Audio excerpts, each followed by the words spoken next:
यह आदमी बहुत अजीब है। उसकी हथेली के बीच में एक मुंह है। वह जो कुछ भी खाता है अंत में वही मुंह उसे नोटों के रूप में उगल देता है। एक दिन एक बूढ़ी औरत सड़क किनारे भीगते हुए रो रही थी। वह कह रही थी कि उसके पति के इलाज के पैसे चोरी हो गए हैं। चोर और कोई नहीं बल्कि सामने खड़ा श्याओ हो ही था।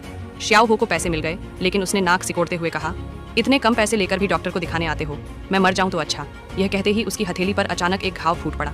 देखने से लग रहा था कि यह सिर्फ एक छोटा सा जख्म है, इसलिए उसने ज्यादा ध्यान नहीं दिया। फिर उसकी नजर एक और शिकार पर पड़ी। श्याओ हो ने मौका देखकर किसी का मोबाइल फोन चुरा लिया। वो आदमी तुरंत समझ गया कि उसका फोन चोरी हो गया है और वह श्याओ हो को पकड़ने दौड़ पड़ा। कौन सा फोन? मैंने तो कोई फोन नहीं देखा, श्याओ हो ने झूठ बोला और दौड़कर वहां से भाग निकला। काफी मेहनत के बाद वह पीछा छुड़ाने में कामयाब रहा। अब उसकी हथेली का घाव और गहरा हो चुका था। रात को वह घर पर बैठा मोबाइल पर चैट कर रहा था, तभी अचानक वह मोबाइल उस घाव में समा गया और पलंग पर नोटों की बारिश हो गई। श्याओ हो हैरान था। उसने तुरंत एक और फोन लिया और फिर से उस घाव में डाला। इस बार और भी ज्यादा पैसे बाहर आए। अब यह घाव जैसे एक चलता फिरता एटीएम बन चुका था। श्याओ हो ने सारे चोरी किए हुए सामान उसमें डालना शुरू कर दिया।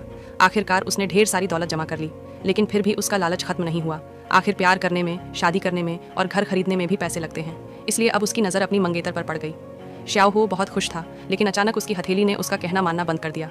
अब वो खुद श्याओ हो को ही निगलने की कोशिश करने लगी। फिल्म यहीं खत्म होती है। तो आप क्या सोचते हैं?